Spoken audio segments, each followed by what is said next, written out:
भूतिया बारिश।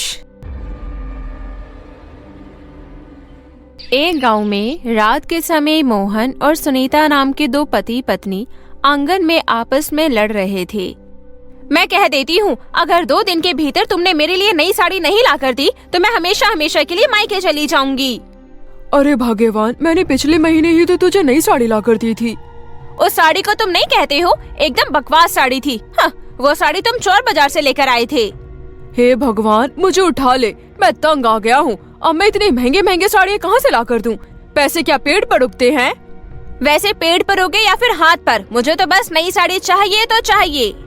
तभी अचानक से मोहन के सर पर कुछ आकर गिरा। आह! ये मेरे ऊपर तुमने पत्थर क्यों फेंका?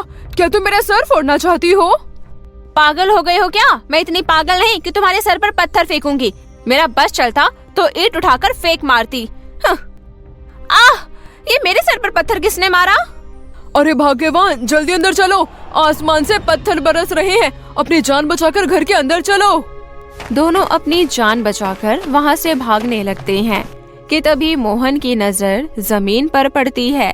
असल में आसमान से पत्थर नहीं बल्कि हड्डियाँ गिर रही थी। हे राम जी, ये तो कंकाल के टुकड़े हैं, लेकिन ये अचानक आसमान से कैसे गिरने लगे? लगता है कोई भूत प्रेत का चक्कर है। भागो रे बाबा, भागो। मोहन देखता है गांव में हड़कंप मचा हुआ था। लोग इधर उधर भाग रहे थे। अचानक से हड्डियां गिरनी बंद हो जाती है और खून की बारिश होने लगती है। बारिश इतनी तेज होती है कि पूरे गांव में खून ही खून भर जाता है और खून की बाढ़ आ जाती है। कुछ लोग तो घरों में छिप जाते हैं और कुछ लोग खून के बाढ़ में बह जाते हैं। थोड़ी देर बाद जब बारिश बंद होती है तब गांव में बचे हुए लोग एक जगह इकट्ठे होते हैं। ये सब अचानक हुआ क्या? ये कैसी भूतिया बारिश थी कि गांव के आधे लोगों को अपने साथ ले गई? ना जाने उन लोगों का क्या हुआ होगा। अब हम कैसे पता लगाए? अरे तुम्हें उनकी पड़ी है, पहले अपने आप को तो बचा लो, वरना थोड़ी देर में तुम भी उन्हीं के पास पहुंच जाओगे। पहले आसमान से हड्डियां गिरी और फिर खून की बारिश हुई। मानो या ना मानो, ये काम किसी भूत या चुड़ैल का है। अरे मगर जो लोग बाढ़ में बहकर गायब हो गए, उनका क्या? वो क्या मर गए?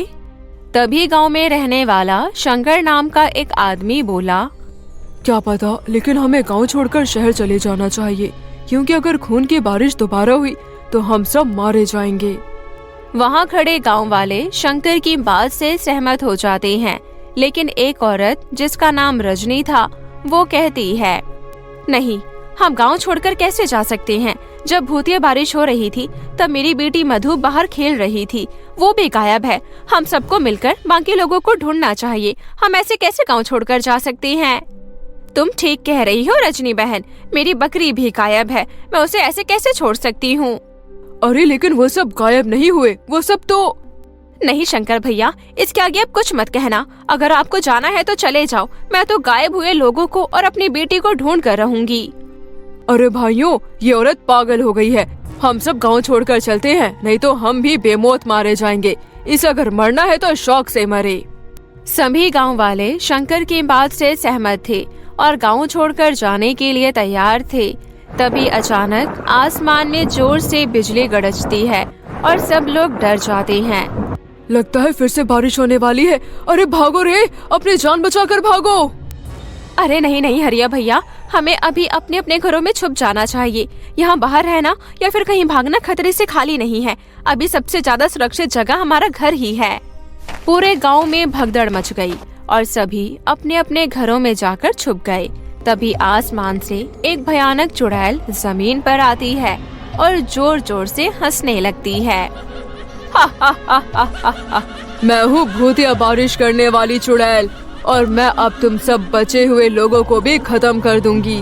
कोई भी मुझसे बच नहीं पाएगा और जिसने भी चालाकी दिखाने की कोशिश की उसे तो मैं सबसे पहले मार डालूंगी। सभी लोग अपने अपने घरों में छुप गए थे, लेकिन वो अपनी अपनी खिड़की से चुड़ैल को साफ साफ देख पा रहे थे। रजनी और हरिया दोनों एक साथ हड़बड़ी में शंकर के घर में छुपे हुए थे। वो दोनों जब चुड़ैल की बात सुनते हैं तो घबरा जाते हैं। हे भगवान, ये तो सचमुच एक चुड़ैल है। चुड़ैल, हमें जल्द से जल्द यहाँ से भागना चाहिए। मैं कब से एक ही बात कह रहा हूँ, लेकिन कोई मेरी बात पर ध्यान क्यों नहीं दे रहा? क्या तुम सबको मरने का शौक है? अरे तुमने सुना नहीं शंकर भैया, उस चुड़ैल ने क्या कहा? अगर किसी ने चालाकी दिखाई तो वो उसे जिंदा नहीं छोड़ेगी। क्या तुम्हें चुड़ैल की धमकी से डर नहीं लगता? ये चुड़ैल तो बहुत ताकतवर है, देखते ही देखते इसने पूरा गांव तबाह कर दिया। अरे तभी तो कह रहा हूँ, यहाँ से भाग चलते हैं। तुम कितने मतलबी हो, तुम्हें सिर्फ अपनी पड़ी है। वो चुड़ैल यहाँ से किसी को जाने नहीं देगी, हम सबको साथ मिलकर उसे लड़ना होगा। बाहर खून की बारिश हो रही है। तभी रजनी का ध्यान घर पर पड़े कुछ सामान पर जाता है। अरे ये क्या? ये तो छतरी बनाने का सामान है। क्या तुम छतरी बनाते हो? हाँ, लेकिन तुम्हें इससे क्या? बाहर हमें उस चुड़ैल की बारिश का खतरा है और बारिश से हमें कौन बचाता है? छतरी। इसका मतलब हमारे पास उस चुड़ैल से बचने का एक रास्ता है। अरे वाह, मैं पागल हूँ या तुम इस मामूली छतरी से उस चुड़ैल की भूतिया बारिश से बचोगी? पहले तो वो चुड़ैल तुम पर जोर जोर से हंसेगी, उसके बाद वो तुम्हें कच्चा चबा जाएगी। भैया पहले मेरी पूरी बात तो सुनो। मैं तुमसे ऐसी छतरी बनाने के लिए कह रही हूँ जिससे हम उस चुड़ैल से लड़ सके। तुम एक लोहे की छतरी बनाओ जिस पर चुड़ैल की खून की बारिश का कोई असर नहीं होगा। तुमने फायर प्रूफ कपड़े के बारे में तो सुना है ना, जिस पर आग का कोई असर नहीं होता। बस वैसी ही छतरी तुम बनाओ। लेकिन मुझे तो मामूली छतरी बनाने आती है। जैसी छतरी तुम बनाने को कह रही हो उसका सामान मेरे पास नहीं है। उसके लिए तो हमें कालिया लोहार से सामान लेना पड़ेगा। तो ठीक है, जैसी ही रात हो जाएगी हम उसके घर जाएंगे और हम बाकी गांव वालों को भी अपने प्लान में शामिल कर लेंगे। फिर हम उस चुड़ैल को आसानी से हरा पाएंगे। रात होते ही रजनी और शंकर काम पर लग जाते हैं। शंकर और रजनी के साथ साथ बाकी गांव वाले भी लोहे की छतरी बनाने में लग जाते हैं। अगले दिन सुबह होते ही चुड़ैल फिर से वापस आ जाती है। कहाँ हो गाँव वालों? देखो मैं आ गई। अब तुम लोग भी बाहर आ जाओ और ये गांव छोड़कर चुपचाप यहाँ से चले जाओ। चुड़ैल की बात सुनकर गांव वाले हैरान रह जाते हैं। तभी शंकर खिड़की से चिल्लाते हुए बोला, अगर तुम हम सबको यहाँ से भगाना ही चाहती थी तो अभी तक हमें जाने क्यों नहीं दिया? वो तो मैं तुम्हारे साथ थोड़ा खेल खेल रही थी, और वैसे भी क्या पता तुम लोग मेरे कहने पर गांव खाली करके नहीं जाते और मेरा कहा ना मानते। लेकिन इतनी तबाही देखने के बाद मुझे पक्का यकीन है कि तुम चुपचाप यहाँ से चले जाओगे। तभी चुड़ैल की बात सुन रजनी बोली, ये सब क्या है? ये चुड़ैल का कौन सा नाटक है? कुछ समझ नहीं आ रहा। अब मैं तुम लोगों को आखिरी मौका दे रही हूँ, जल्दी से गांव खाली कर दो। मैं 10 तक गिनती बोलूंगी। 1 2 3 4। इतने में रजनी लोहे की छतरी लिए हुए बाहर निकली और चुड़ैल के पास गई और बोली, लेकिन तुम ये सब क्यों कर रही हो? हमें यहाँ से भगाकर भला तुम्हें क्या मिलेगा? ओहो, तुझमें तो बहुत हिम्मत है जो अकेली चली आई। चल, तू इतना पूछ रही है तो तुझे बता ही देती हूँ। दरअसल मैं ये इसलिए कर रही हूँ क्योंकि मैं बरसों से यहाँ वहाँ भटक रही हूँ और मुझे अभी तक ऐसी कोई जगह नहीं मिली जहाँ मैं अपना घर बनाकर रह सकूँ। मगर ये जगह मुझे बहुत पसंद आ गई है और इसलिए मैंने तय कर लिया है कि मैं यहीं रहूंगी।